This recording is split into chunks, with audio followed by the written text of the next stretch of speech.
PC Casual Gaming Dad here. Happy Wednesday, good afternoon. Hope you're having a wonderful day. Today I'm continuing my research, as I've stated in my previous videos, of Ashes of Creation, the Intrepid Studios MMORPG, with a significant amount of hype behind it. And yesterday I covered some more. We finished up the most recent April update, as well as we looked at a video from a pretty popular YouTuber and Twitch streamer who covered the concerns about the hype surrounding the game, and I would really encourage you to check that video out. That is from my research part 6. Take a look. You can scroll to the last about 20 minutes or so if you want to see just that part of the video. But nonetheless, he brought up some really great points, and I'm glad we did look into that. The next live stream is going to be this Friday at 11. I'll be covering that live. I'll be watching and streaming that, so feel free to join me if you'd like to. If not, you can always watch it afterwards. They upload it to their Twitch and their YouTube channel. You can also watch my coverage and my thoughts on that, and anyone who decides to join me, if you'd like, here on Twitch, leave a follow. If you're watching this on YouTube after the fact, which would be next week is when I would upload it, then please leave a like. If you enjoy the content, consider subscribing for more. So without further ado, today's plan is to, now that there was a recent weekend last week, about just over a week ago here, where, last week, where people were allowed to, the NDA, the non-disclosure agreement, was lifted, and they were allowed to talk about it. So we're going to take a look at what some of our content creators here on YouTube thought about the game, and just hopefully get us some good information, So, I was taking a look at some of them, and, I haven't watched any of them, but I'm looking to see where we want to start, And I think we're going to look at several of them. Wow, this one is over an hour long. I don't know if I'm going to watch that. Partial NDA lifted, let's talk about it. First impressions, verbal NDA, I have to admit that I'm looking at some of the views to see how many people have viewed it, but that's not the most important thing, of course, So let's, the good, the bad, and the ugly. This one just came out today. That's 87 views, it's new. This one has 47k views, so it's by this YouTuber named Mark, a review of the combat in Alpha 1. I know that the combat is something that a lot of people have there's some concerns about, it needs work, and that's fine. So let's start with this one. Let's start here. We're going to watch several. Okay, now... Hey, what up, boys? So, they finally lifted the verbal NDA for the Ashes of Creation alpha test, and today we'll be discussing how the game was in a more general sense, covering the combat, the movement, and how the character feels as a whole. So, sit back, relax, and if you're excited to finally hear some real information about the game, you could even give this video a like. Now, with all that bollocks out of the way, let's begin, shall we? We only had 3 days to test, and the servers went down for maintenance a few times, which wasn't that big of a deal. I knew what to expect going into it, and problems like the lag, the delay, and the server-side issues were going to be a guaranteed part of this initial test. What's great about having this initial test under NDA is that now these problems have time to be ironed out before the visual NDA is lifted on July 9th, for the official alpha preview, making that public display of the game a much better viewing experience for anyone on the fence about Ashes of Creation. There were a couple of game-breaking bugs that were quickly swept under the rug, one of which crashed your game and corrupted your character should you equip yourself with a bow, meaning anyone to roleplay a ranger due to there being a mysterious lack of ranger in this alpha test, despite the wiki saying otherwise, were swiftly removed from existence. What a joker! There were a couple more minor issues related to how the game has a distinct lack of direction for you to follow, but this is a subject that I'll be covering in a follow-up video up here in the top corner, so look out for that one coming in a few days. Make sure you're subscribed, as a lot of niche subjects that I want to cover require visual aids that I'm currently unable to provide due to the lockdown on any visual elements related to Ashes of Creation. I instead want to save all of that stuff for a much later date. If you want more information related to niche subjects, I highly recommend you check out Jalon and Simurg's stream over on Twitch to ask them questions live about their experiences, as they will be more than willing to talk about it during their streams over the next few weeks. The link for both of them are down in the description below. I want to focus on probably the most important element of Ashes of Creation in today's video, and that's the combat. So let's crack on with that. Really? A nice 15-second ad. Wonderful.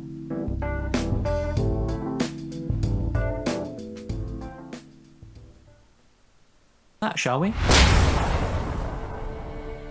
For me, the combat in Ashes of Creation is a very unique blend of Guild Wars 2's and Elder Scrolls Online's combat mechanics, mixing the smooth, free-flowing movement of Guild Wars 2's weapon-based action combat and Elder Scrolls Online's traditional tank, healer, and DPS trinity system. An important aspect of the way Ashes of Creation have developed their combat is through the use of an action camera mode and tab targeting mode, using a simple, likely changeable keybind. Currently for this test, that keybind wasn't changeable, which triggered the hell out of me. Whilst in action combat mode, your camera is controlled fully by your mouse, placing a crosshair in the middle of your screen, as you can see from the stream footage they showed us a few months ago. Whilst you're in this mode, you use left click to perform your auto attack, which for the tank is just a traditional 3 attack combo. If you switch to tab targeting, you perform this auto attack by spamming the Q key.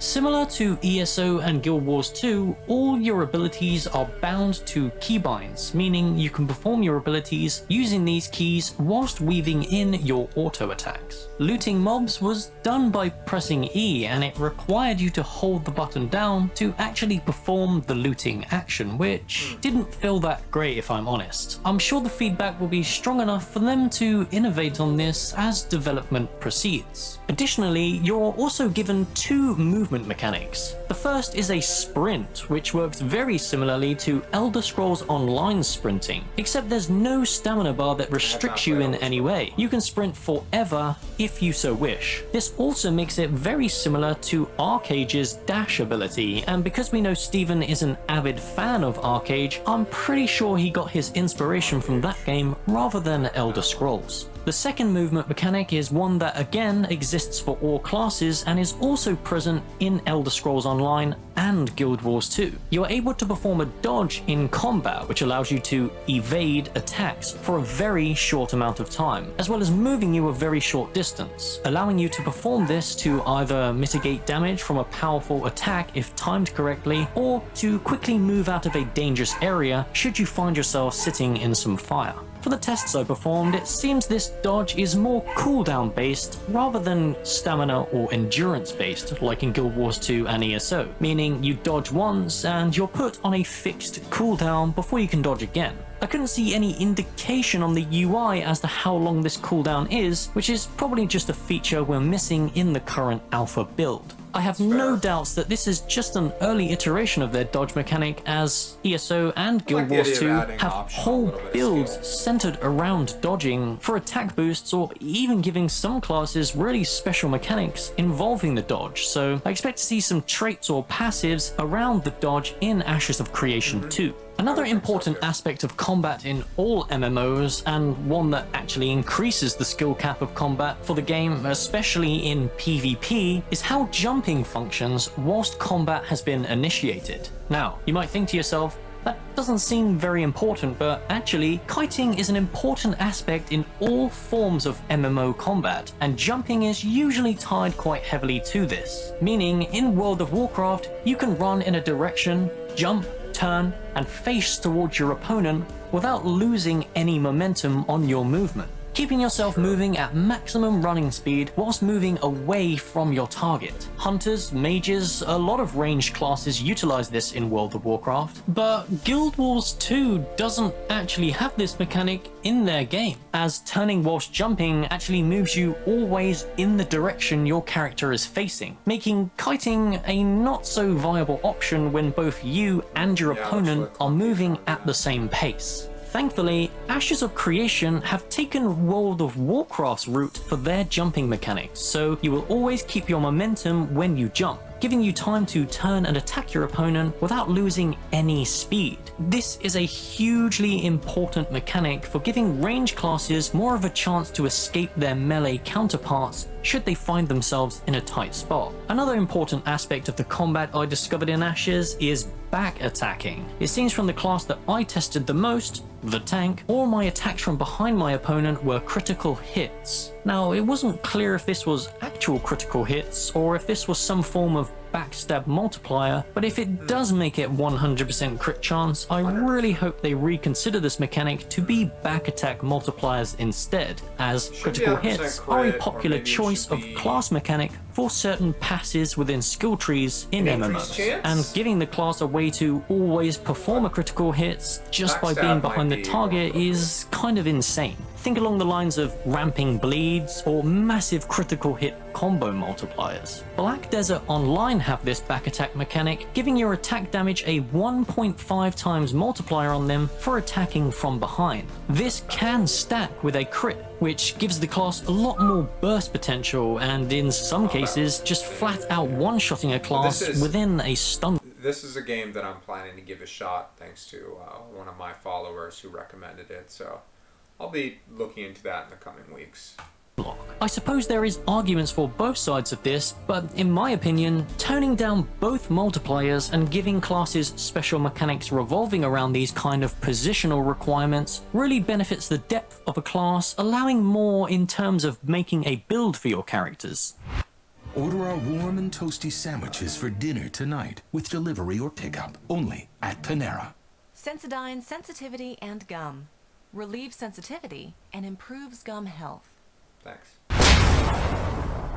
Progression. For the final segment of today's video, I want to talk about how a character obtains their abilities and how it functions with the levels and the growth of your spells. This system is currently in very early stages as we're missing 2 whole trees for this, as you can see from this screenshot here shown from a live stream a few months ago. This is quite similar to ESO's skill tree as it has class-specific skills, weapon-specific skills, and passives. Every time you level up, you obtain skill points. Once you've placed a certain number of skill points into a tier, you unlock the next tier, which allows you to unlock new abilities. As you can see from the tank skill tree here, I obtain 2 new abilities to spend points into, but you don't gain these new abilities until you actually put at least 1 point into them. You can level them up a few times, placing more points into the skill, which increases their damage and utility, but this is hard to explain without visual aids, so I'll cover this again when the NDA is fully released in July. It's quite a simple system and one that I have no doubt will be built upon as the augments are rolled out to us in Alpha 2. If I wanted to give this a quick reference to another game, it's kind of like a mix of Elder Scrolls Online skill tree and classic WoW's talent tree. The final subject I want to talk about related to progression and combat is the experience debt and how that functions. In Black Desert Online, when you die to anything PvE, you flat out lose experience on your current level. In Ashes, instead you're given an extra bar below your experience bar, which accumulates when you die, and you need to earn experience to reduce that before your normal experience bar continues to increase. It seems like this bar is capped at a certain point, so being farmed all evening and having hours of experience debt rack up will not be an issue. Additionally, there are various repeatable quests that gave you roughly 1/3 of your level around level 4, and I expect we will have these set up at at all progressive stages of leveling to help you easily pay off your experience debt for the simple task of killing 10 mobs in an area. However, this repeatable quest disappeared at level 5, so I'm positive this is a mechanic to keep you moving up instead of people farming the same low-level area again and again to remove experience debt and just level up in general.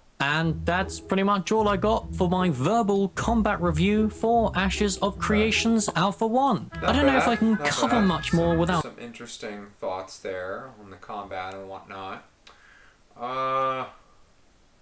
Let's see.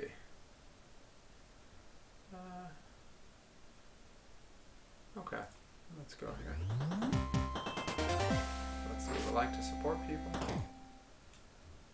What's up, guys? We've got some exciting news today. Steven Sharif, the creative director for Ashes of Creation, has decided to lift the verbal component of the non-disclosure agreement for AOC.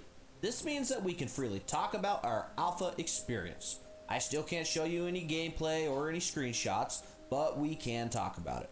Remember to click the thumbs up if you guys enjoy it. It really helps me out. And let's jump right in.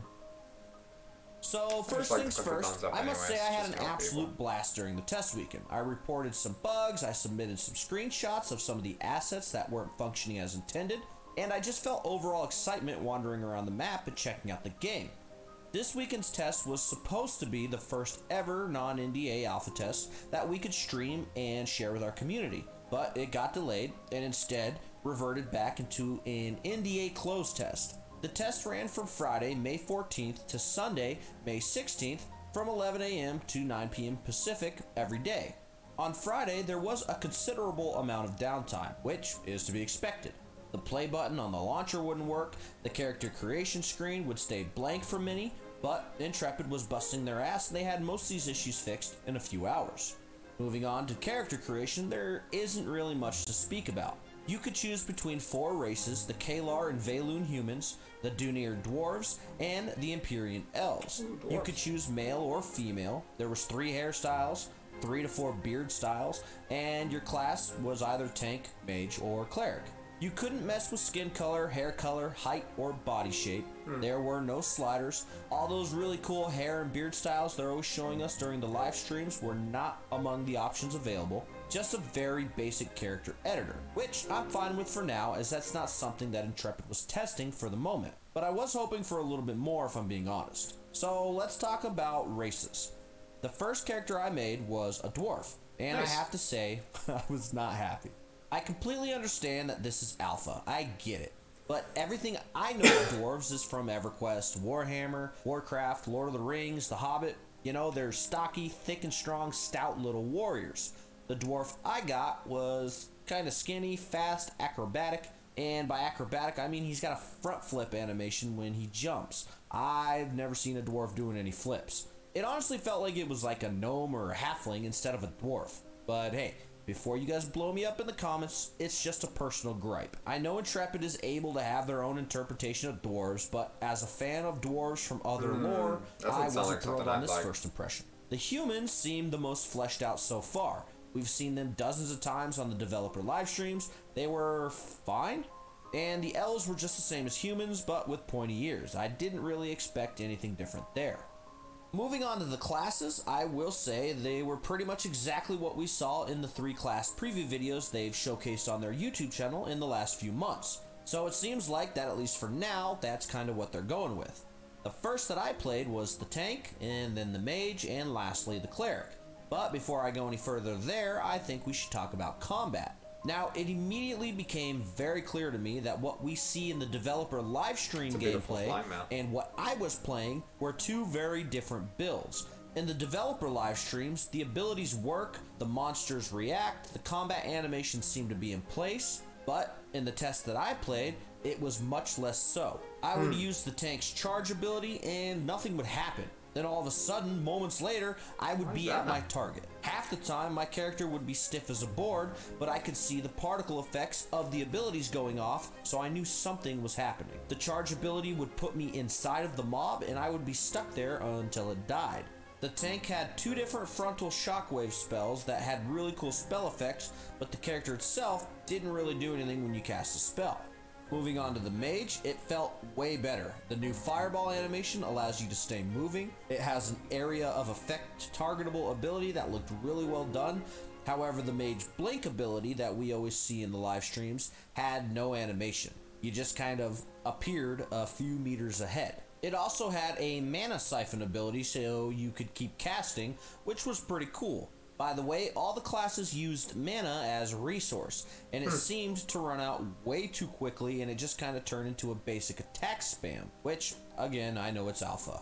The basic attack was bound to Q for tab target mode and left click for action combat mode, so you were either spamming one of those two buttons. Now, I tried the action combat mode. It's whatever.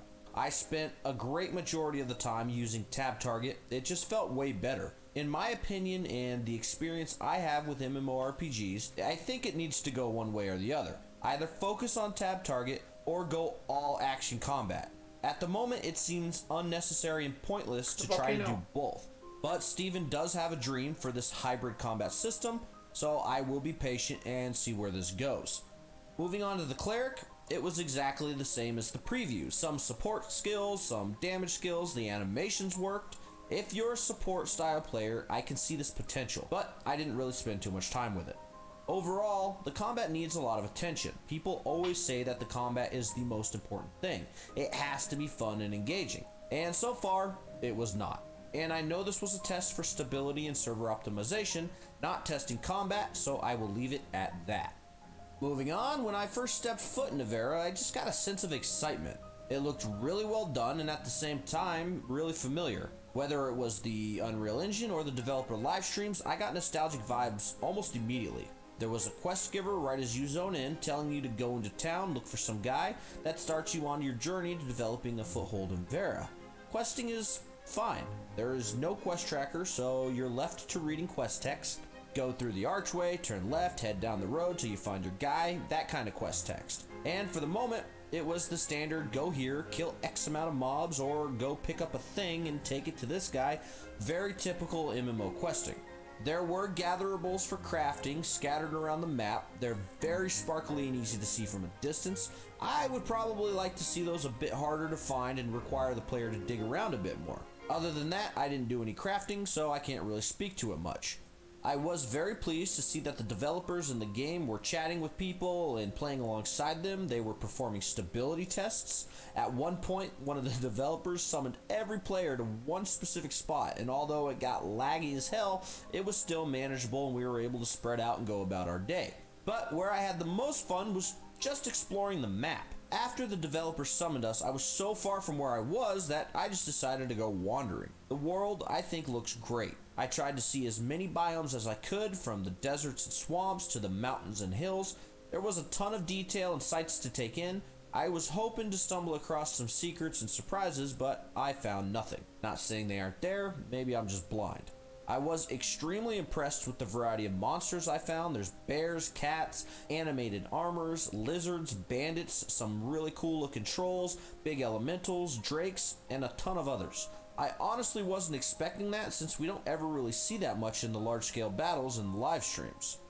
So overall, I really enjoyed my first steps into Ashes of Creation. I also fully understand what I'm doing there. With the experience I have now, do I regret my $500 purchase? No. I really do want to see where the game goes, and from what I found, the game still needs a lot of work and some really good feedback from the players to get it where it needs to be. I'm also really excited for the next playtest. Hopefully, the non-NDA test doesn't get delayed any longer, and I can share my adventures with all of you. But that's going to wrap up the video, guys. That's my first experience with Ashes of Creation. Nice. If you guys enjoyed it, please leave a like. Follow me over on Twitch so you don't miss those Ashes of... Okay. Should the full NDA drop? Let's take a look. All right, welcome back. My name is Bardic, bringing you another video on Ashes of Creation. If you do enjoy this content and want to see more of it, please do drop a like and subscribe. I also stream Ashes of Creation content on Twitch if you want to swing by. A quick disclaimer. Any information about systems or experiences from the alpha test are subject to change. Many of the systems are just placeholders or at minimal functionality, as we are in a true alpha test.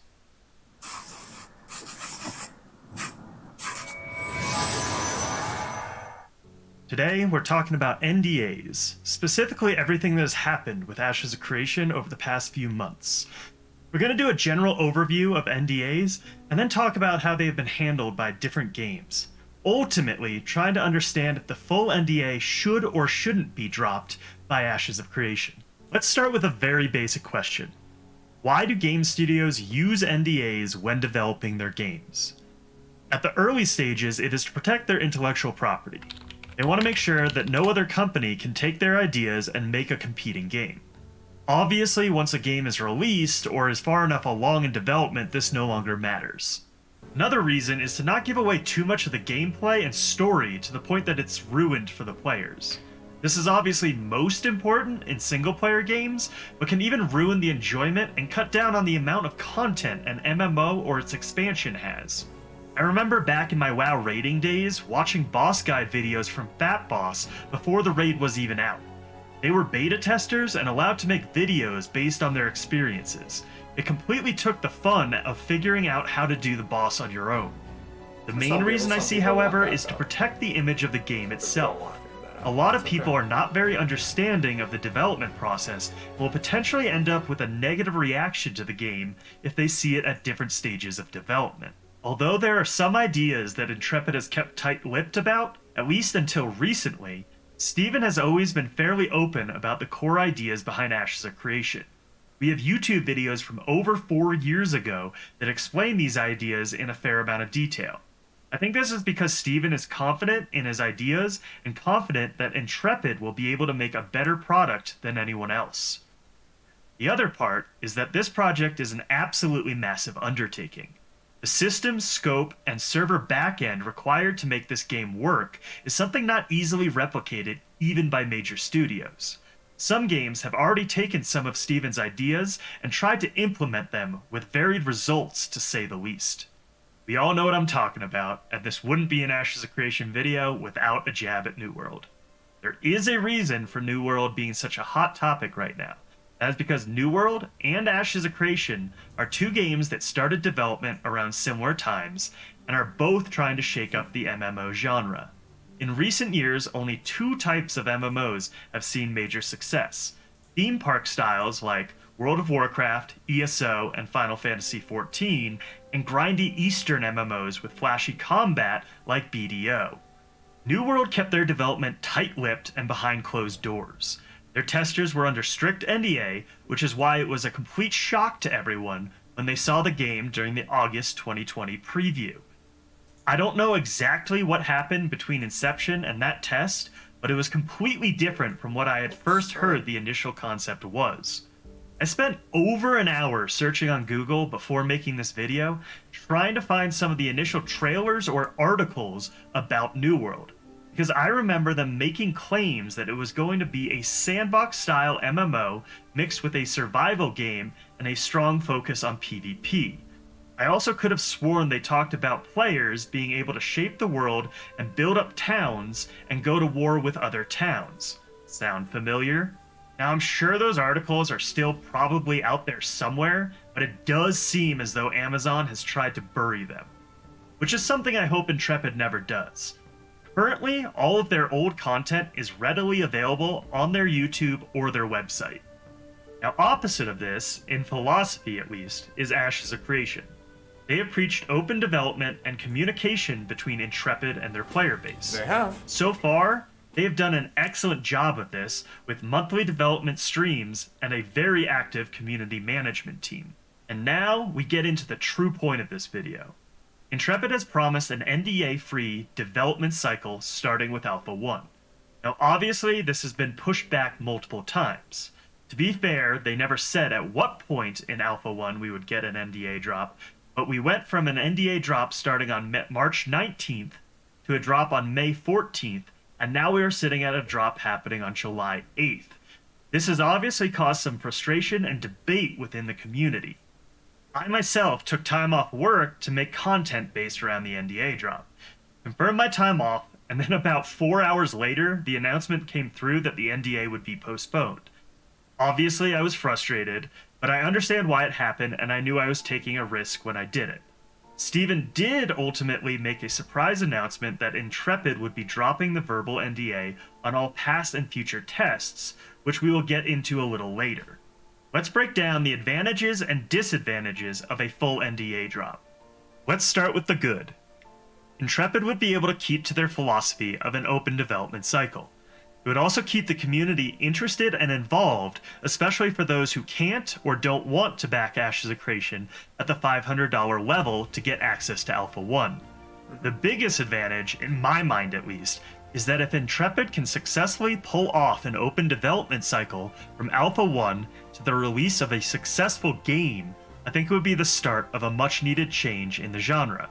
A change where an alpha test is actually an alpha test and not just a publicity and marketing ploy. A change where developers get their target market involved and listen to feedback, and a change where developers stop designing in-game systems around real money transactions. Obviously, this is not what most gamers want. Alright, and now the bad. First is the criticism that will surround another pushback. This game is a massive undertaking, and we should expect delays. That doesn't mean it won't be met with negativity. As this is a true alpha test, many of the systems are placeholders, and people don't seem to understand that. I've already seen so many people in the alpha test complain about things like the minimap not being detailed enough, or showing where all the monsters are located. Other complaints about quest markers not working Do you know what an alpha to the wrong is? place. Look it up. If these systems are seen by the masses, it could generate a lot of negative feedback because they do not understand what a true alpha is and why placeholders are there. The developers need to give us basic placeholder systems to keep us busy and in-game while they test more important systems.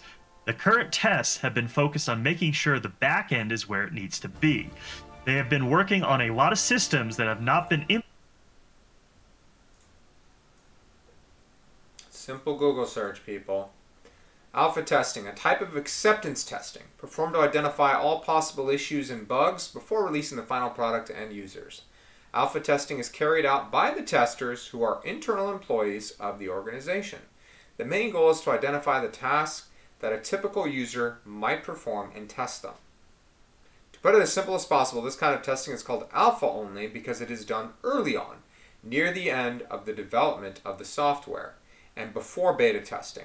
The main focus of alpha testing is to simulate real users by using a black box and white box techniques. It's simulating real users. Beta testing is performed by real users of the software application in real environment, and it can be considered as a form of external user acceptance testing. It is the final test before shipping a product to the customers.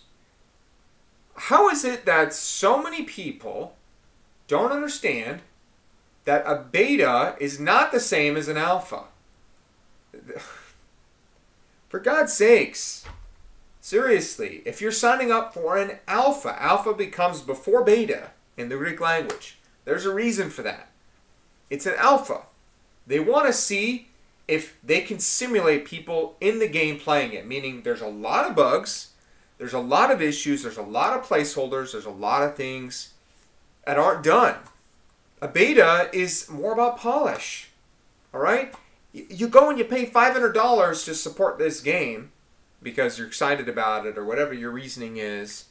You should expect that. Come on. How many times did Steven say it? Are you watching the monthly live streams? Are you watching my videos? Then you would have seen all of them. At least in the last 9 to 10 months, right? Every single time, he says multiple times, all things are subject to testing. Come on. Seriously, people. Sorry, just venting a little bit. That's really, really irritating. Implemented into this build yet. Know what you're getting and yourself once the back into. end is You're not doing working your own properly, research. they can start plugging these systems in. When a new system that's been plugged in starts to break the game, it's a lot easier to pinpoint I'm exactly a casual gamer and I know this. Sorry. where the That's problem it. Okay, is. I'm done. And yes, as many people have said, the combat does not feel great at the moment. Intrepid is very aware of this and will be implementing changes and taking feedback as they work on making this amazing. And now for the ugly. Tommy Lee Jones says it best. Well, why the big secret? People are smart. They can handle it. A person is smart.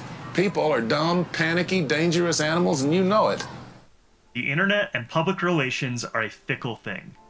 Placeholder systems and in-game bugs are something that I actually think most people can deal with without crazy negative reactions.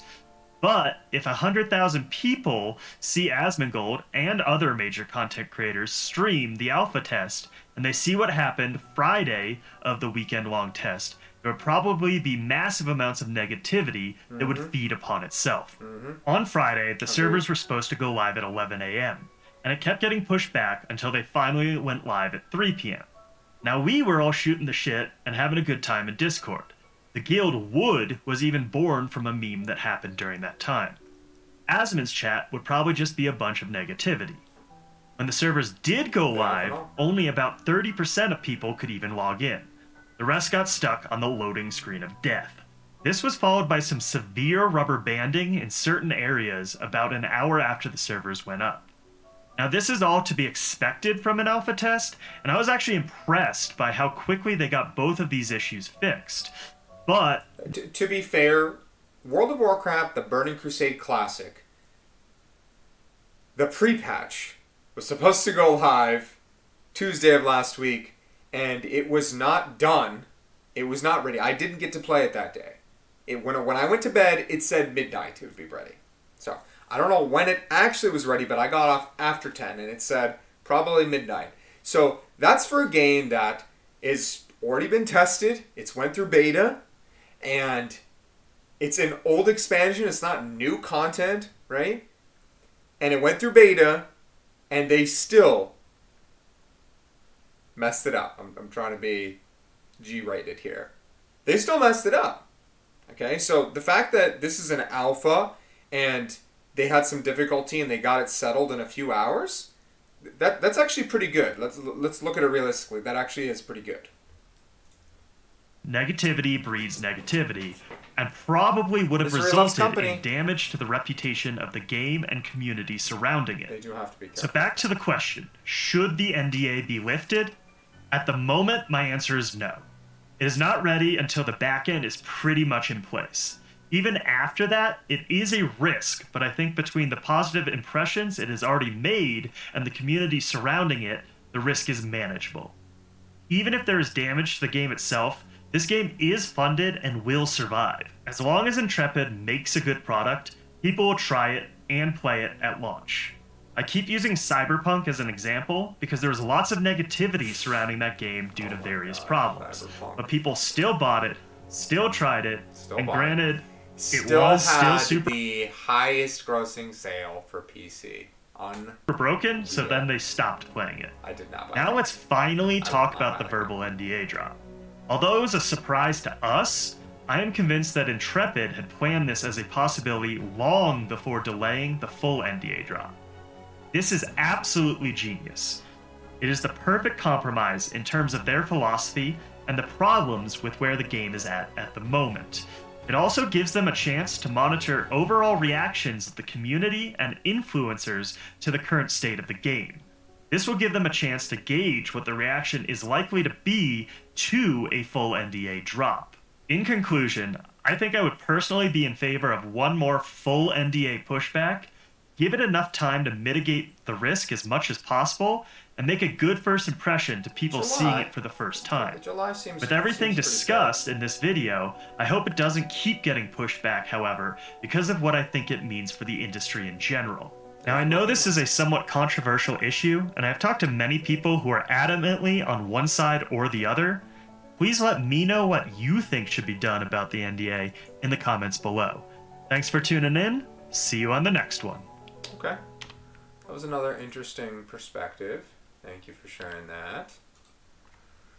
Let's see. Alpha 1. 47 minutes. Yeah. Okay. I don't know about that. Thoughts from an alpha tester. Okay, sure. Let's check this one. Is someone messing with the Wi-Fi? Kelly I can't Gold. stream my meeting either. I can't connect to anything. My whole presentation is on here. Without Hey everyone, Cali Gold here again. We just got a news drop from Stephen Sharif, the lead designer for Ashes of Creation. What he has just done in a video released, I can't show you that video, but what he told us we can do as alpha testers, we can now give our verbal review of the game. We cannot show any images or video of the gameplay, but we are allowed to give our opinions and our impressions of what we've experienced so far and what we think of it.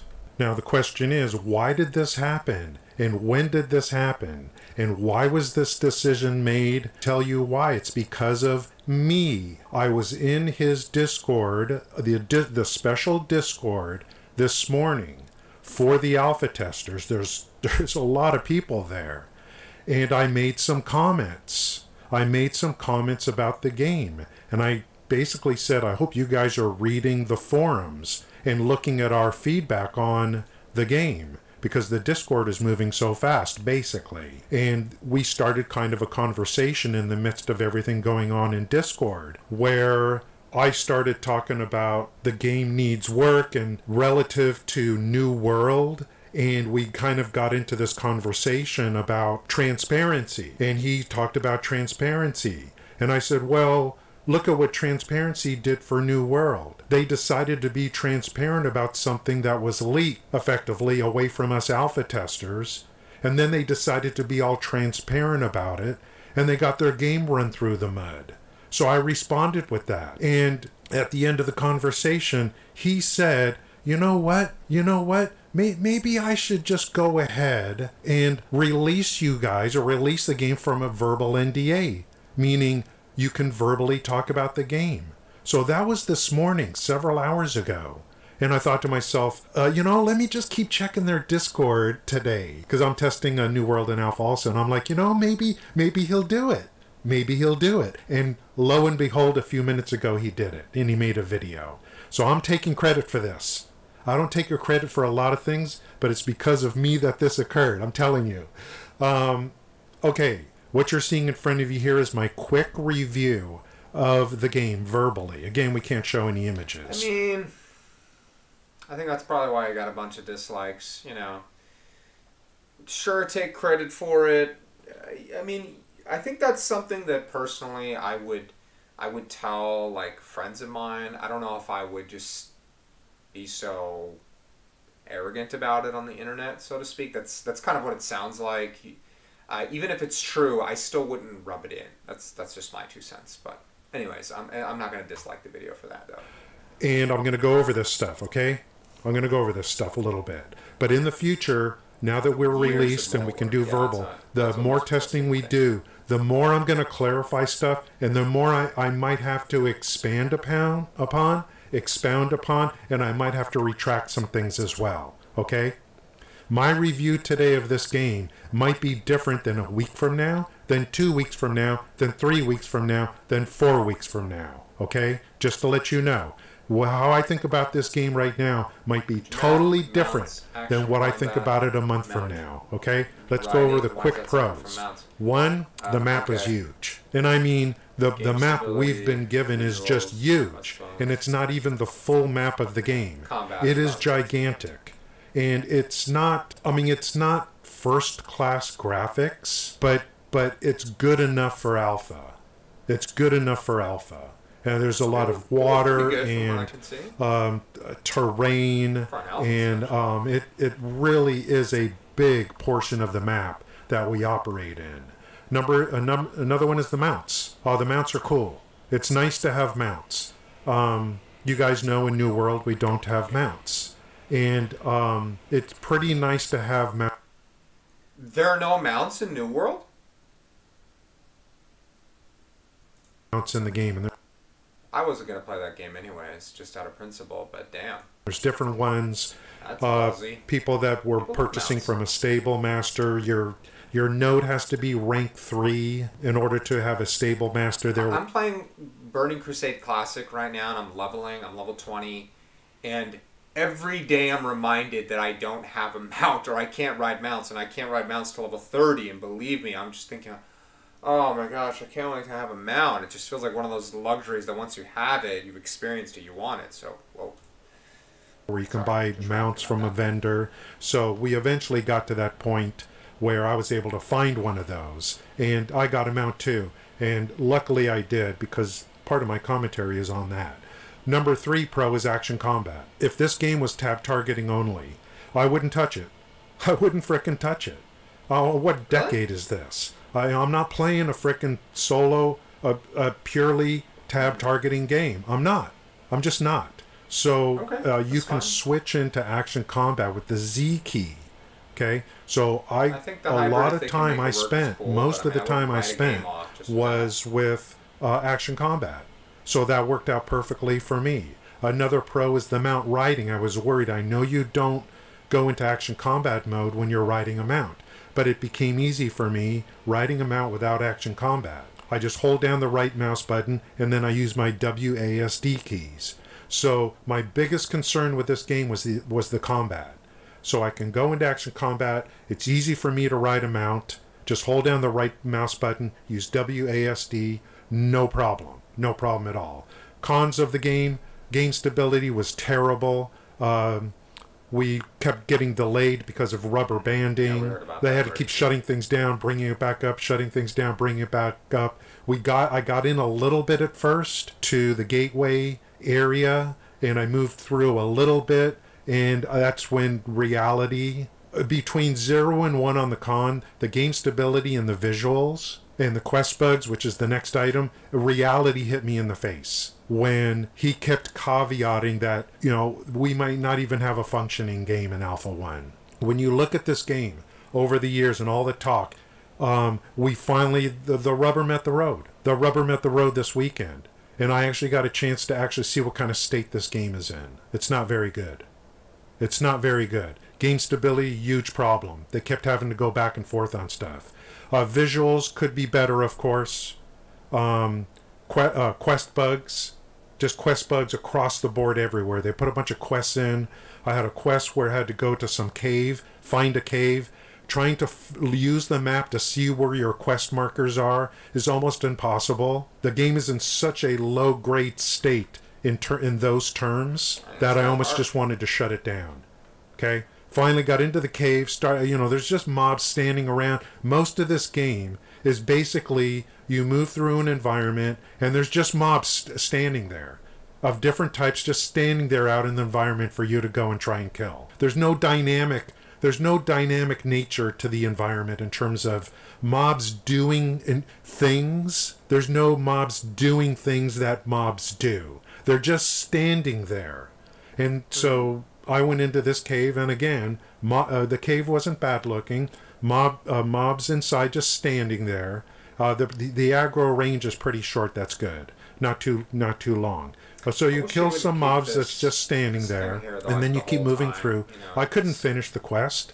I couldn't find what I was looking for.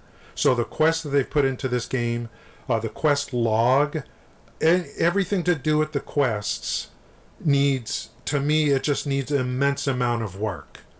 I think probably people that grouped up using voice got a lot more out of this than I did. I wanted to try to go solo at first, just to kind of get my feet wet. The boring world initially, it is, because again, we're going to talk about this near the end. Why you have this massive world and it's so boring? Well, that's just because of how this game is going to play out theoretically. Okay, of course, combat needs work, but I mean, it's not terrible. I mean, I initially made a cleric, and I mean, it's not terrible, the skills you have. I mean, the combat's not like really bad compared to everything else. Combat always needs work in every video game. Okay, so it's actually kind of the least of my concerns right now. Wow. Let's continue on here, guys. I don't want to make this a terribly long video. The big thing is we can now verbally talk about this game.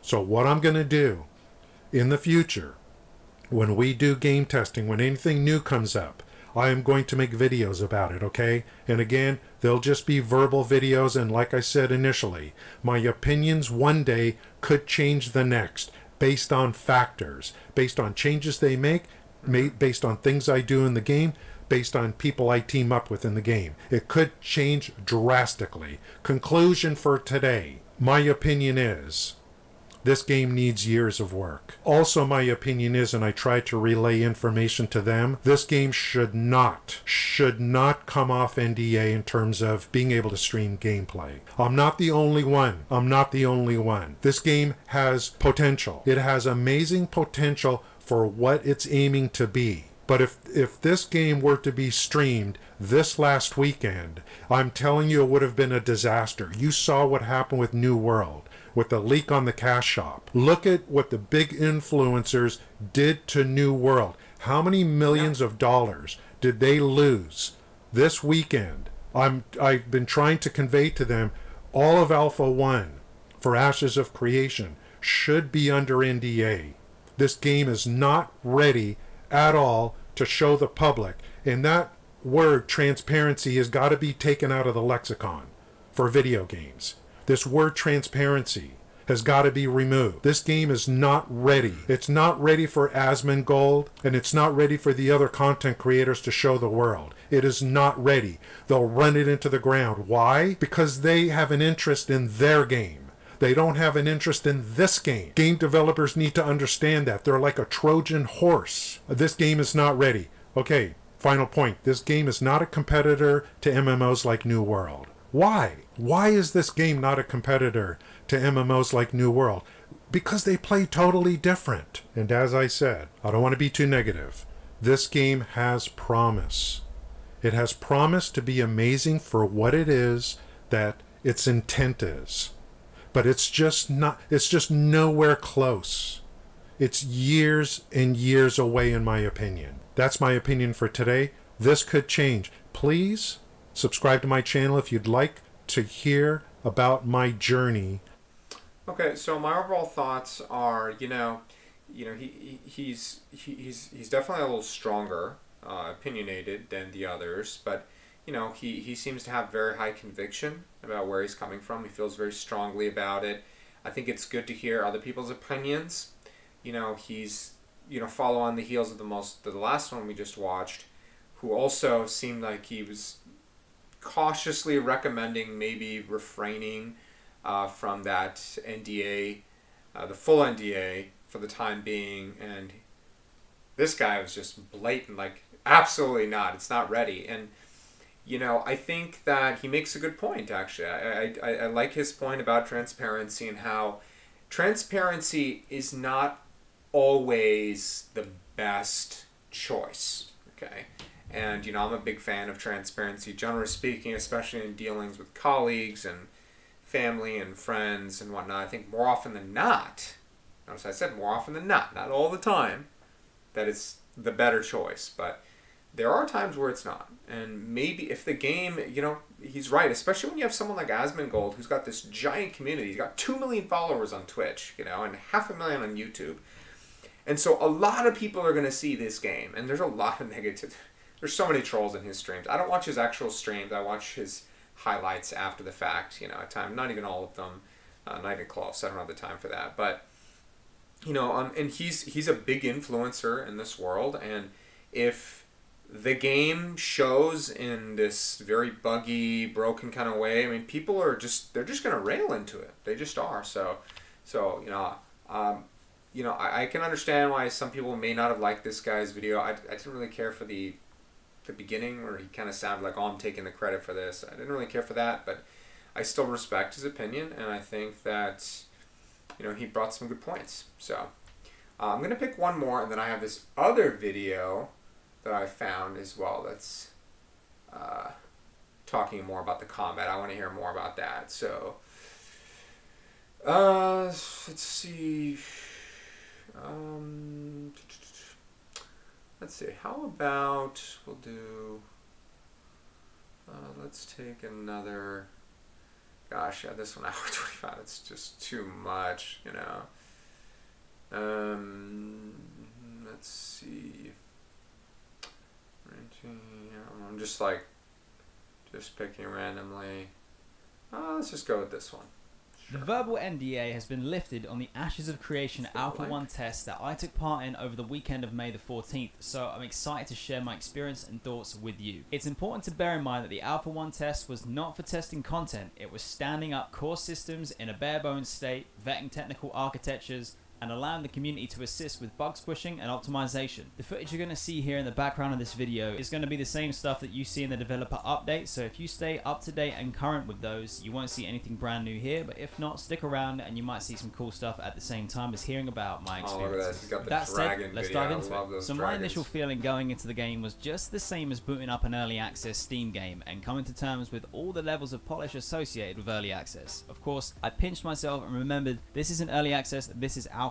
And after spending 16 hours testing, I couldn't believe the amount of fun I was having with the game. The first night of testing, servers were experiencing rubber banding issues that made things incredibly painful for testing, and eventually this did settle down, but the devs also reacted so fast to implement short-term fixes whilst working on a more stable hotfix, which was then in place for the next night and resolved the majority of rubber band issues. I was incredibly impressed with the performance from the networking team. Speaking of performance, let's talk about FPS. So overall, the client was very smooth. When the servers were overloaded, there was obviously an impact on performance, but once things settled, I managed to keep 60 frames per second constantly, even in moments where there was at least 50 plus players on screen, which is a brilliant indicator of how the Ashes tech is progressing considering that this is alpha. Although the performance did dip a bit for sure when we had an event on the server Cal where Steven himself, or at least somebody named GM Steven, used their powers to fight at least 100 players or more at once. So I'm going to be quite similar to the general consensus amongst the Alpha 1 testers that this was an unbelievable amount of fun for an alpha considering the presence of bugs and the fact that Alpha 1 is of course nowhere near the finished article. The sense of exploration, wonder and community was brilliant and in my opinion helped along by some of the less polished and traditional executions of game systems that Ashes is going for. Let me give you an example. The quest tracker and the map are quite finicky at the moment. I'm unsure if this is down to a design choice, bugs or a combination of both, but I would highlight a quest as my current objective, which on screen from your standard character pilot view would show a brief blue marker that was quite difficult to spot that would indicate the direction you need to go for the quest. Sometimes this marker showed up, others it didn't, and if you opened your map and used the quest log alongside it to select your quest, it would place a small red dot on the map that would indicate where you need to go. Again, sometimes this would show and sometimes it wouldn't. So due to the inconsistency and the vaguity of this, you would end up heading in the general direction of your quest objective. And naturally, along the way, you would check every nook and cranny, explore the environment, fighting the new monsters that you'd encounter, and eventually band together with other players who were doing the same thing. Oh, you're looking for a cave? Yeah, I think it's over this way. You want to party up? That kind of deal. And of course, from there, your adventure would continue, aided by shared quest progress and quest item nodes being instanced to the individual so that you wouldn't end up disbanding because you couldn't progress at the same time because someone else has taken your node, you've only got 3 left, they've got 5 to go, that kind of deal. And just to riff on this point, the quest I'm talking about had you go into a cave and collect some flowers. These flowers were well hidden and required a bit of teamwork and parkour to figure out. It reminded me of the way that Guild Wars 2's jumping puzzles work, but not quite as intricate because obviously that's a finished product. I hope this approach stays and evolves into more elaborate examples in the future of Ashes. And now a big one that I want to talk about, which is combat, I was a little bit concerned with at first. The video footage that we've seen so far made it seem like Ashes would be a slower version of ESO's system, but I was pleasantly surprised after spending time with the 3 archetypes available, being the tank, cleric and mage, that this isn't quite the case. So the tank is your warrior, guardian style approach of weapon strikes, bleeds, AoE threat generation and damage mitigation skills. Mage doing mage stuff, throwing fireballs, lava on the ground, teleports, drain mana,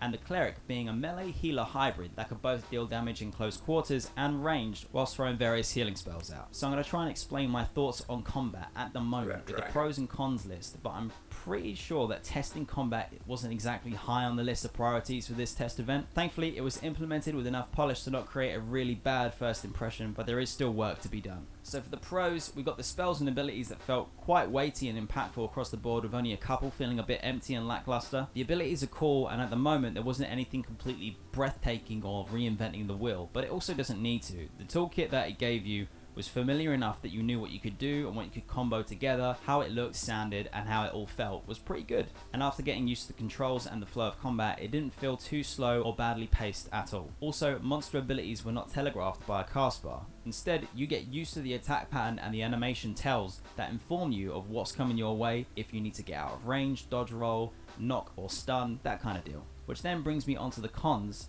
because the lack of enemy ability cast bar is going to be a big change for some people, and if there isn't an option to enable cast bars for enemies in the future, I suspect it might even be a deal breaker as well for some. Years of training in tab target MMOs will be challenged, and the tab target action hybrid style that Ashes is going for currently feels a little bit disjointed. There are two modes of view for combat, which is like the classic tab target style, and then Ashes action combat style. The easiest way for me to describe the action combat camera is to reference the Dungeons & Dragons online MMO. It sometimes felt like it took away from the impactful animation abilities, and instead of introducing an action feel, it actually made combat feel a bit janky, easy to miss your target, dodge roll didn't actually seem to evade anything, and the enemy, of course, being an NPC, was still hot on your character, landing every hit and sticking to your position with ease. Something else I have an issue with that others might not is the tank class using mana as their primary resource to cast abilities. Yeah, that seems I might not be able to scratch with my knowledge of Ashes, so I could be completely wrong here, and this might be something that is likely going to be changed or tweaked moving forwards, but after engaging a few enemies in a row or all at once, you can go out of mana pretty quickly and then you're dead in the water. It just becomes incredibly boring to play.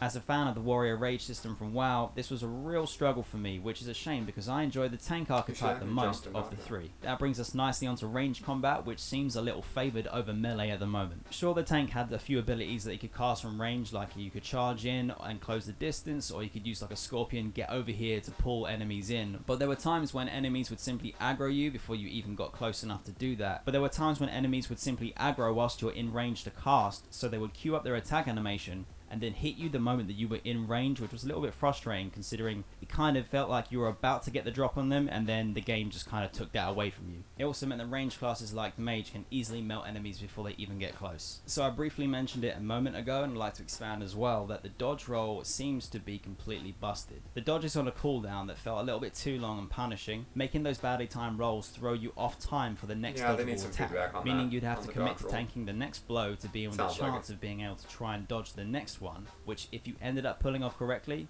still had you take damage. That's obviously a bug and needs some work. I've reported it and hopefully it will be fixed moving forwards or changed and tweaked because if there is action combat and you can't properly execute and evade of mechanics, you're going to have a bad time. So those issues combined led to a feeling of general clunkiness with combat most of the time, but when things did line up properly, they were very enjoyable. And then moving away from combat onto the environment, I have to say the art team at Ashes are amazing. So the test is taking place on an alpha island, which, as you'd imagine, is not actually a slice of the existing world map. So to ensure testers are able to experience more than just the starting zone, the Alpha Island itself is pretty big and spans several different biomes, starting in like green rolling hills that transition into a wooded forest area, volcanic region, a red rock desert-esque biome that reminded me of the Barrens in WoW with spots of oasis and vegetation here and there, and like a tropical or jungle biome that I'm sure Stephen and co will kill me for mixing up because they've previously stated that they are two separate biomes, but hey, you get the point by now. We've got lots to explore, lots of examples of environments, the vegetation that comes with it, cave systems, enemy types, ruins, and it was all such high quality, gorgeous stuff that I am blown away. Coupled with the Unreal Engine, lighting, spell effects, the texture work, it's already shaping up to be a top tier MMO and we're in alpha, so huge props to the art team. The node system was in play and unfortunately due to the amount of time that I had personally to test, coupled with choosing a lower population realm for the first 2 nights of testing, I didn't get to personally contribute to the progression of settlements myself very much, but I did get to see the before and after, which was so cool to experience in game. Even at this early stage, it really gives the world a sense of wonder and being alive. A small camp-like settlement growing and developing with walls, houses, town halls, vendors. I mean, it really sets the stage for the community and the massively multiplayer elements of Ashes to shine. And for me, I didn't expect this, but this ends up being a feature that I'm most excited for with Ashes. There was also a bit of crafting that started off being a real pain to get along with because I experienced a lot of crashes and bugs that lost me resources. I'm watching some Verbal NDA lifted reaction videos. So learning a little bit about what people's opinions and thoughts were on that got to try the game out. So just verbal reactions though. It took some time to discover and collect, so it left a little bit of a sour taste, but I'm an alpha tester and I've got to crack on with it, and eventually it began to feel like a real sense of achievement once you got I'm not going. shaving too. Just to give you an idea of how it works at the moment, to gather a node such as a herb, wood, ore, etc., you need to have the correct tool in your backpack to harvest that type, so like a pickaxe to mine stone. And if you want to mine platinum, you use a diamond axe. Not that the names that I just said are in-game, but you get the point. So you can get the base gathering equipment from the merchant, and some merchants also sell the next level up of that gathering equipment type to allow you to gather higher level rarity materials. And you can also get the blueprints to allow you to craft the next level up of those gathering items as well yourself. And so to acquire those materials, you need to go exploring. There is of course a logical approach to figuring out where these nodes might be. Trees are going to be in the woods and whatnot, but you need to go out and find these yourselves, which fed back into the gameplay loop I mentioned before with the questing and grouping up with other people. Except with gathering, you can lose a node to another player, meaning it's more about competition than cooperation. For example, I was struggling to find stone to gather for completing a crafting quest, and there was a player in the forge in front of me who was on the same quest. I asked where they got the stone, and they wouldn't say. They summoned their horse and rode off. But I had a horse of my own too, so I followed from a distance to wherever they were headed and found the stone that they had been mining, and then I began to mine everything in sight as payback. But having the game be a little bit vague and not very hand-holdy meant that you could explore and discover your own spots for whatever resource you're trying to hunt down and farm. Sure, with YouTube and other websites this would likely diminish after the full release of Ashes, but the point still stands that the game is designed with the purpose of driving a sense of wonder and exploration that rewards you for playing, trying new things, checking out each quest, reading the quest text for more details and hints. Ashes has managed to achieve a level of immersion in an alpha that I haven't felt since the first time I played The Elder Scrolls Oblivion. It really is that kind of sense of wonder of you start off in a cell, you escape out, and the possibilities are endless. So speaking of mounts, I also didn't manage to experience any mounted combat in the test, and I'm unsure if this is either tied to more expensive mounts from the merchant, which I could only afford the really cheap one at the base level, or maybe it isn't even part of the test yet. And another thing that puts a great emphasis on the value of the mounts is the lack of fast travel in Ashes, which is a design choice and not a feature that will be changed moving forwards. There's no half stones, there's that's a big thing. You need to go back to town, you better get walking. This again feeds back into the gameplay loop that I think is already very apparent in Ashes. You play the game, you experience the world as it lives and grows, meaning your sense of investment and immersion goes from strength to strength. This is honestly something I've always wanted from the modern MMOs. I'm definitely looking forward to their next live stream this Friday, so I'm going to be covering that. So it's 11 a.m. Pacific Standard Time. It'll be my first one that I can attend, you know. I'll be available. And specifically from World of Warcraft, that I haven't experienced since the days of Star Wars Galaxies. I had an absolute blast with the Alpha 1 test, despite the bugs that of course you should expect considering that's what I'm there to help iron out. And the game is in such an early stage with a frankly limited amount of things to do, and combat being in an okay but obviously not finished state, for someone who, by the way, is more of a combat orientated player than I am a gatherer. When I say I fell in love with exploration, gathering and the progression of the world, it's an indicator that Ashes is on track to bring that old school core principle and design philosophy magic back to the modern MMO audience. It really does feel like the old school skeleton and purpose is lying underneath a modern updated surface, and I can't wait to see more. So that's it for my thoughts, guys. I'm an Alpha 1 backer and I'll be covering all tests moving forwards in the Ashes development lifecycle. I'll share whatever I can within the restrictions of the NDA with you. Okay, not bad, not bad. So I have one more video that I want to watch, and it looks like it's a critique of the combat. So let's close Hard to believe that Mint Mobile can be good at just $15 a month. So, as Mint's new owner, welcome back. In today's video, we're going to go over some of the Alpha 1 pre-test feedback from players who were able to participate in the Alpha pre-tests. Intrepid Studios recently lifted the Verbal NDA, so there's going to be no new video footage or anything like that. And we get to read a bit about where the game kind of stands as of now. Now, it's important to keep in mind that these are Alpha pre-tests. We're not even in the Alpha, and definitely not even close to being in the Beta. And I know a lot of you guys have probably participated in betas for games before, which can be games almost in their final form, if not in their final form. This is very, very different. This is a game in its major testing phases, so make sure that we keep that in mind. There's not a whole ton of feedback out there, but I did find a great post over on Reddit by Sanic Explosion talking about his May 14th through 16th pre-Alpha 1 experience. And Sanic even included an extensive Google Doc of his experience, which I thought was really cool. And if you're able to provide feedback like this as an alpha tester, you're only going to help the game in the long run. Sanic got into the download install process, client performance, and as you guys can see here, FPS is an issue with this game right now, but I wouldn't be too worried with an MMO coming out in 2022, 23, maybe even 24. I'm assuming the FPS issue definitely not 2022 will be solved, and they'll be at a respectable level by the time the game comes out. But Sanic right now is getting 45 to 50 FPS with a 1066 gigabyte on low settings with minimum player count. Obviously his computer is going to be different than other people's, so there's a lot of factors that come into this, but something to keep in mind. We can also reference back to these numbers as the testing goes on. Sanic also got into animations, general bugs, quest bugs. I'll leave a link to this below in the video description, guys, if you want to check it out. And also talked about each individual ability from the tank class and also the mage class. For example, the onslaught ability charges into enemies, causing knockdowns. It's a tab targeting ability. And right now he says it's extremely laggy, not fluid, looks janky to both the user and other players. So this is something that obviously needs to be improved. And then also talks about abilities in a positive light, like Bulwark, which is a 2-hit combo of punch then elbow, which is a tab targeting tank attack. Feels pretty good to use. And then if we go down to the mage abilities, we got actions or spells such as Meteor Storm, call down meteors, and an AoE, which is an action ability. It's not tab targeting. And Sanic says needs better indication for the AoE range, but the animation looks good. This is really, really great feedback. If you guys want to check it out, like I said, the link will be below.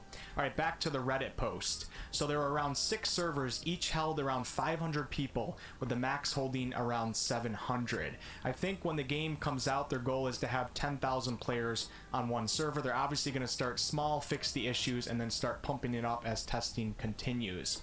So on day 1, servers didn't come up until around 6 hours after they were supposed to. I just spent the day getting a feel for the controls and walking around the map looking for visual bugs. The day ended a bit promptly as there were serious rubber banding issues. So rubber banding, for those of you that might not be familiar, is basically when your character or someone else on the server, you see them standing in one spot or running, and then all of a sudden they teleport a little bit ahead of time as they try to catch up to the actual server. It's an issue that needs to be solved because rubber banding can make games unplayable, and I'm sure it will be solved. And it seems like the devs are able to locate these issues and are working on improvements that are somewhat successful at this time. Now on to day 2. The devs told people to not PK or they could be banned because the XP debt from deaths was pretty harsh, and the systems in place to punish PKers weren't implemented yet. People still PK'd, of course.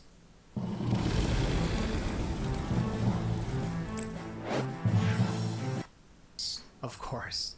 So those of you guys that haven't been following Ashes of Creation information, when you die, you will suffer some form of punishment for your death, which will include some XP debt as well as losing a portion of what you're carrying. Now, the severity of this punishment will depend on what you're doing. If you die from a mob in PvE, it's going to be a lot less severe than if you're a corrupted player running around slaughtering everybody and then you end up dying as a corrupted player. Now, don't get this XP debt confused with de-leveling, because you cannot de-level. You can't go from level 10 to 9. But when you die, you do have to work a little bit harder to get back to where you left off. I'm really happy that Intrepid Studios is including an actual punishment for death besides having to run 10 seconds to your dead body, because it really gives a meaning to life. And when you're out just doing simple things, you kind of are more engaged and more immersed in the game because you don't want to die. So you're taking the game a little bit more seriously.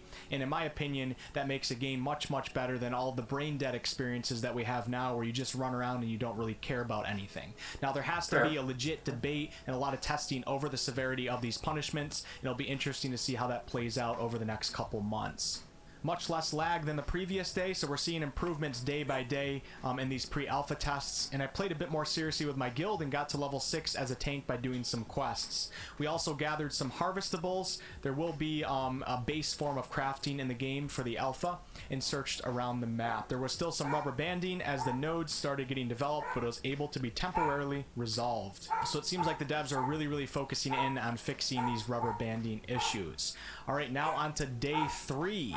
I started a new character because I wanted to try out Mage. Right now in the alpha pretests, Sanix says there's only 3 classes, Mage, Tank, and Cleric, and each of them have 9 abilities. When the alpha comes out, I can't remember if we're getting access to all of them, but we should have access to more than that, at least at some point. I got to around level 6 again and went to a village node on my server where there was an election happening. So, as some of you guys might already know, when a node reaches its village stage, which is stage 3, it is then able to elect a mayor, and the mayor is going to have power over taxation and what buildings go up in the node. I think it's a really, really cool system. I hate IRL politics so much, you know, I keep it off my channel as much as I can, but in-game politics can really, really also add to the engagement in the game and the immersion, and I'm pretty excited to see how this plays out. Now, this is assuming that the mayoral system and the government systems in the game are actually good systems. We don't know that yet, but I'm excited to see how this plays out, and I can't wait to be running around town and then all of a sudden see the mayor and either like thank him for his service or be kind of pissed off and start plotting my way of taking over that position for myself. A lot of stuff like that adds a lot of social dynamics to games, which is missing a lot in modern day MMOs.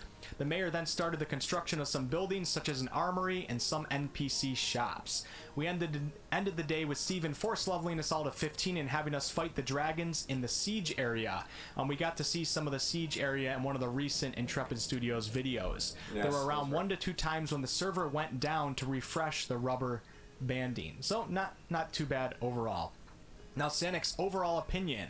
Overall, I had fun. I think before the true Alpha 1 happens, they need to get rid of the rubber banding issues so that the servers can stay up for 24 hours. I think everybody would agree that that needs to be fixed.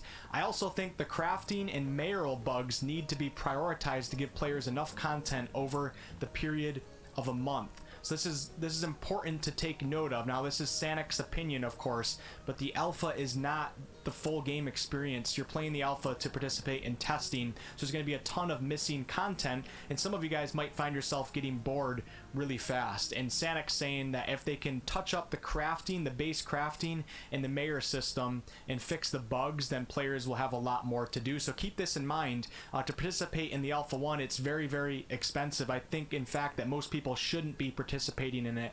Wait until a future test that's more affordable or one that you actually get into, because I don't think it's for everyone. And try to get over your FOMO, your fear of missing out. I know it's hard to do that, but try to do it. I think 99% of people should not be buying themselves into the Alpha 1, to be honest with you.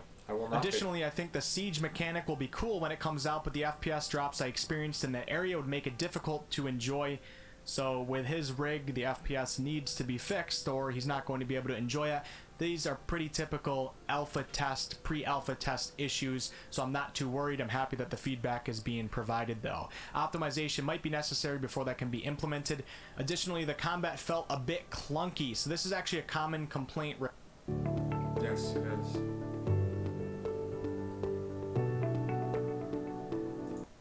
Right now, but Intrepid Studios is going to overhaul the combat, and apparently they have a system almost ready to be implemented, which might be in the next alpha pretest and should be in the Alpha 1. So we don't want to get too much into the combat, but we definitely want to keep an eye on it and make sure that the new system does improve upon what people like Sanix are talking about. And the temporary implementation of the skill tree wasn't very good. I'm not too worried about the skill trees right now because I'm sure it's very, very incomplete. And lastly, in this post, we're going to talk about a lot more in this video, is he said, I think the key thing I took away from this test is the dedication of the dev team. The tests ran from 11 a.m. to 9 p.m. their time, yet they stayed up until nearly midnight chatting with the testers, answering questions, and being pretty transparent about the state of things. Intrepid has been very transparent, and I think this is obviously a really good sign. Some devs like Toast and Margaret were moderating like 10 to 15 Discord channels at once. So it really does seem like Intrepid Studios is working really, really hard. Some people are saying this game could be a scam. Obviously, we have some worries within the MMO genre from previous Kickstarters and stuff like that. But they're working their ass off, it seems like, and they're giving us those monthly development updates. I think this is great news, and I really like hearing this. It gives me hope for the future of this game. All right, now let's scroll down and read a bit more. So also in this alpha pretest, there were 9 nodes, which we're told is going to be the total nodes for the Alpha 1, all of which were used democratic elections if they got to the village stage. So a node has to reach its village stage before they can do the elections for its government system. Cool. The mayor could construct buildings and players could put resources into the structures to further the construction. There's actually a lot of praise around the node system so far in these alpha pretests, and the node system is such an important, vital part of this game. It's kind of the heart of Ashes of Creation. It seems like they're on the right track with it, which is pretty awesome. So right now there were 4 or so dungeons, all of which were open world, 1 raid and mini boss, 20% of the total map, which was already very large and populated with cool structures, decent sized gatherable system with a makeshift buggy crafting system, very, very, very basic character creator, 4 races, 3 presets for faces, that's it. Well, the bad news is they've only announced 4 races, so I don't think there's going to be any more than that, but there's going to be, I can almost guarantee there's going to be a ton of character customization options. It's obviously very limited for the pre-alpha tests right now. And Sanic says a decent amount of quests, but quite a few of them were bugged. I'd say I did around 30. Okay. Alright, so yeah, great explanation there, Sanic. Let's take a look at some other opinionated pieces for other alpha pre-testers. So Kit Cax here says about the dungeon, since all of them were non-instanced, how does mobbing and aggroing work? Can random people just start attacking the boss to attack? How does the loot work if they come in to help? So the open world nature of this game I think is really cool, but it's one of my primary concerns with this game as well, because most of my experience in MMOs, I've never been like that. I've never had an amazing jaw-dropping experience with open world activities. Maybe once in a while, but generally they tend to just be kind of boring, as you know, players zerg a world boss, or the uncontrolled nature of it might sound chaotic and fun, but it ends up becoming so uncontrolled that you don't really get any satisfaction. It's kind of just chaos. So sometimes when there's too many people sitting around waiting for a boss or something to respawn, and it takes forever. You know, and especially when the quests around that are designed. So I feel like the quest design can solve a lot of those issues, but I can kind of understand the frustration with that as well. You end up just having a party with randos just to be able to get those rewards. So. Very, very interested to see how this plays out. I do hope that Intrepid does some more instanced activities as they keep developing the game. So Cornhole Carl says, since 80% of the dungeons will be open world, there will be times when you have to compete with other groups for a boss or loot room. AOC uses a tagging and DPS system to determine who gets the loot. Party A is first to attack the boss. Since they attack first, they must now do at least 40% or more of the damage to get the loot. Okay, it's an interesting system. Party B comes along shortly after Party A and start to fight the boss as well. Party B must do at least 60% or more of the total damage to steal the looting rights away from the initial group. So it's an interesting system. We'll see how it plays out. Now keep in mind that Party B could start attacking Party A, but then of course they're going to be engaged in the PvP flagging system, which puts them at risk from losing their loot. This is going to be very interesting to see how this plays out, and we're going to need to provide a lot of feedback with how we feel about these systems. If I scroll down here, there's something that I want to read you guys. Now I don't know if everybody agrees with this, but I would actually err more on the side of T-Skies here. I don't know how to say that. And he says that do not buy the alpha under the pretenses that you'll be playing a video game. Intrepid Studios has even said this themselves for the most part. He says there are basically no systems in the game, and it has a large amount of network issues that need to be resolved. That's an alpha, people. I would just kind of lean towards this guy's advice right here. And don't spend the $500 if you think you're going to be playing a video game. I know so many people are going to do that, even with a lot of warnings coming from the company, people on Reddit, and myself. Even further down this post, we get back to Sanic saying, I thoroughly enjoyed the node system. I almost became mayor of my server's village node. I think nodes have an insane amount of potential. If I was hearing that nodes were really bad right now, I would probably lose a lot of faith and hope in this game. Nodes, like I said, are the heart of the game, and it seems like a lot of people are actually enjoying it and see the potential that can come from the node system. Great news, great news. Sanic then talks about how he didn't really like the current skill point system. We'll see how all that plays out. Now if we go a little bit lower, Trask says combat is not good at the moment, but it's not what the test was for. Finding love on MASH inspired me to look for other ways to be happy. So I took a new job at which is true. Also take anything I say with a grain of salt, since the combat system is not in yet. He's basically just referring to the overhaul that's coming to the combat system that should be taking place fairly soon. Trask says the animations are off overall. Auto attacks lock you in place. Abilities don't always work. So just pretty, I would say pretty normal pre-alpha stuff. Movement is off since it seems they have an acceleration set into movement, which makes it feel like you're on skates sometimes. So this will be feedback that if a lot of people agree, we have to make sure that we vocalize it. Alright, if we scroll down now, let's take a look at a couple more. We have a player right here who also did not like the combat system. So I've seen this multiple times now. I haven't really seen anybody say that they absolutely loved it. I guess I'll just say it again, even though I've been repeating it a million times, but the new combat system is going to be coming soon. But we have to make sure that we get a good combat system for this game. Otherwise, it's not going to be a good game. It's as simple as that. Septic Bloom asks, Sanic, one of my biggest concerns is the hybrid combat system. Do you believe that it can make sense in the end? So the hybrid combat system is mixing tab targeting like World of Warcraft with action combat like the Elder Scrolls Online, mixing them together into one combat system. It sounds really good, but will it work good is the question. Sanic says, I think hybrid combat can work just fine. Guild Wars 2 had a decent hybrid combat. From the test, there were both action and tab abilities that I liked. Some abilities that I thought were more polished than the rest were Mage, Basic Attack, Black Hole, Meteor Storm, Prismatic Beam, and then for tab targeting, Fireball, Javelin, Bulwark, and Weapon Toss. So according to Sanic, there's positives to both of these types of abilities and how they're used. I'm pretty excited for the hybrid system. Tab targeting's great, but it may be a bit dated, and action combat games just don't end up being as good as people think they are. So maybe this is the solution to the perfect MMO combat system. Maybe not. Make it work. And a little bit lower, somebody asks about the movement, to which Sanic replies, movement wasn't all that great. So there's two people that talked about movement, multiple people that talked about the combat in more of a negative light, so these need to be improved on. And the last thing I want to read to you guys, I'm going back up to a previous comment that I already talked a little bit about. And this player says, I did enjoy mage combat, and I really enjoyed killing people to take the resources they had farmed from killing mobs themselves. Seeing a guy out farming mobs and being able to take those drops from him was just raw and really fun. So I really like hearing this, because this is going to be a part of the game, and having a player here who kind of gave some negative criticisms say that they really enjoyed this aspect of the game is really good news. He also says, I hope that this system isn't too hardcore, because to me that's something I think a lot of MMOs miss out on.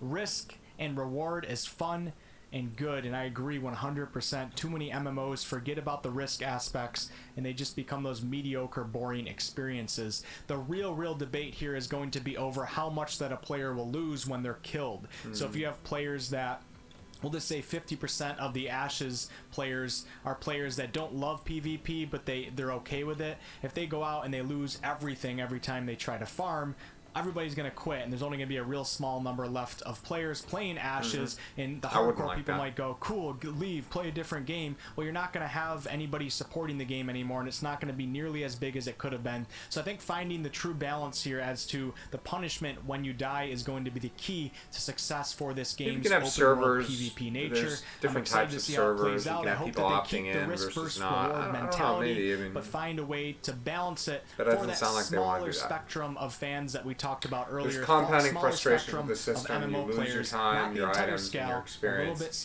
currently very hardcore. I agree. It does sound relatively hardcore. They have a vision and an idea. They have their corruption system, which we've heard a little bit about. We don't know like what it's really going to look like and what are the consequences. So, thanks for chiming in, and we got to give devs a chance. Like Steven has a vision, right? Jeffrey has a vision, and so we got to give them a chance to see where it goes. That's what I say. Be a little open-minded about it. We can always give them feedback. It seems like they're pretty good with feedback. So, a lot of my concerns with devs lately is they get really fixated on their vision, and they're very close-minded with it. And then when people offer them feedback, they're like, Yeah, but that's not what I want for the game. Well, what about what other people, you know, your players, your thousands, tens of thousands, potentially millions of players want? So hopefully they listen to feedback. You know, but let's give it a chance, right? We're still a ways off, you know. Works for everybody within that scale. I'm excited.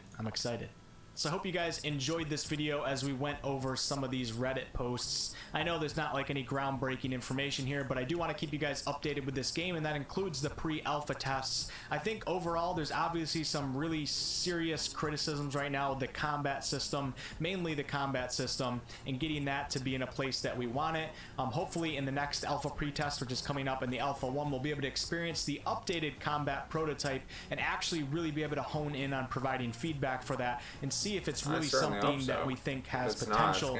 All of us are praying that it does, of course. We want this game to succeed. If it doesn't, we don't have a good game to play. So everybody should be rooting for this game to be successful, and I'll make sure to keep you guys updated on a lot of Ashes of Creation information as we go. I've already done classes and races videos, informational videos, news videos, recaps over the live streams, so make sure to subscribe to the channel if you're interested in future Ashes of Creation. Okay.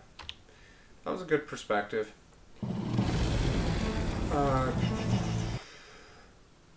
Okay, so I think that is going to be it for today. I think we gathered a lot of good information. What we see here is that there's definitely positives, there's definitely negatives. You know, it was a pre-alpha test. We're going to get the real alpha 1 here in July. It's not that far away. You know, we'll see how the next couple of live streams go. This month, this Friday, 11 a.m. Pacific Standard Time. We'll be covering that, so I'm looking forward to that. And then next month as well. So we'll see where that goes leading into Alpha 1, and hopefully we get a better idea of where the direction is going and the development is. And you know, let's just hope for the best. Let's hope for the best. You know. Is it the end of the world if Ashes of Creation doesn't work out the way you want it to? No, it's not. You know, and this is just my perspective as a casual gamer. You know, there's a lot of great games out there. There's so many great games. I literally can't get to all of them, and that's fine. I don't have to get to all of them. Am I cautious? I would say I'm cautiously optimistic for this game. I see it has a lot of potential. Some games have lots of potential, or some products, some movies, some shows, and they don't live up to it. And you know, that's just the way it goes. Is it unfortunate? Yeah, and some do. And when they do, that's great. You know, I think that the video I made yesterday, where we watched, you know, Josh Hayes, and he talked about the hype, and to really just caution people to manage their expectations. I 100% agree with him. I mean, I apply that to multiple facets of my life. So I encourage other gamers to do the same. Manage your expectations, right? It's okay to be, you know, excited, right? That's okay, that's fine, but just be mindful of where your expectations lead you, and, you know, don't refrain from looking at games, a game that you're excited about is like being a savior. Just know that there's lots of great development teams out there with lots of creative ideas, and there's a great game for everybody out there. And you know, I've played games that I thought were just god awful, you know, or I just didn't enjoy that much, and there's others who spent thousands of hours on those games. So there's a game for everybody. You know, I do hope this game works out. I think it looks great. I would love to play a game that lives up to this potential. You know, I think it has a lot. So I'm going to keep covering it, right? I'm probably going to be done. I'm probably not going to cover it tomorrow. I'll be covering Friday, and then more as we get more information. Yeah. I want this game. Raincloud, you're not the only one, and you know what I have to say about that is that in the last 5 to 10 years, we've had a lot of games that have just, a lot of companies, a lot of games that have just really like let us down a lot. So, you know, we see a game that has potential and we latch onto that, right? It's a natural human tendency. I wouldn't beat yourself up about it, but what I would say is, again, I just recommend that just be mindful of yourself, manage your expectations. It's a ways off anyways. This game is for sure a couple years off, minimum 2 to 3 years, you know, and that's okay. The more time it's in the oven, the better off it'll be, you know, and hopefully it succeeds. I hope it does, you know, but let's just, you know, for me, I have so many games that I can play, you know, so I'm not stressed about it. I'm not worried about it. You know, I'm a big fan of Diablo, as you can see here, right? I'm really looking forward to Diablo 2 Remastered and Diablo 4 especially, and I hope that they turn out well. If they don't, well, you know, then I still have my good memories of me playing those other games, and that's fine. There's lots of great games out there. So just manage yourself, be mindful, and, you know, let's keep up to date. Let's keep following. Let's keep watching. Let's encourage them. Let's give them feedback. Let's ask our questions. You know, they want to be participants and transparent, and that's great. That's great, and we will help them along this journey. You know, and hopefully, as long as they're open-minded, we can help them with that. You know, because that's really where our feedback comes in. You know, that's really where it is. It matters a lot. You know, and devs that listen to feedback versus ones that don't. You know, and that's all the difference, right? So, but just know that there's a lot of great games out there. There's a lot of great developers, a lot of good studios, especially a lot of the indie ones, right? The smaller ones, they tend to do really well, and there's something out there for everybody. So, you know, I want it to succeed too, but I'm not going to be that beat up about it if it doesn't. Sure, would it be disappointing? Yeah, it does, especially with something that clearly has so much potential. But, you know, at the end of the day, it is what it is, you know, and you know, there's going to be other games. There's going to be other ones. There's a lot brewing. I really do think it's a great time to be a gamer. I really do. I think it's, you know, if you asked me this like 2 years ago, I'd have said like, oh man, it's been kind of dry. You know, it's been a bit dry for a few years, but that's not the case anymore. There's a lot up and coming stuff. So I'm looking forward to it. I am. You know, so. So, you know, thanks for joining me today. I'm going to go and have some lunch because my stomach's rumbling. And, you know, like I said, I stream normally middle of the day, about 12:30 to 2:30 in that range. And then in the evenings, I've been playing the Burning Crusade Classic with my friends, just World of Warcraft, from usually around 7:30, 8 o'clock. And so that's what I'm doing right now.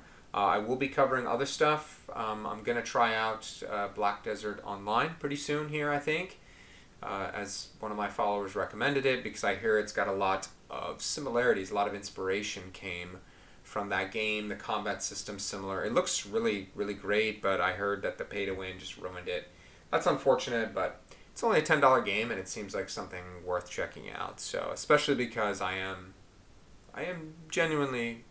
excited about this game, but like I said, just managing expectations. So I'm going to be doing that, and you know, when we get more stuff, like when Diablo 2 Remastered comes out, I'll definitely be playing and streaming that, you know, and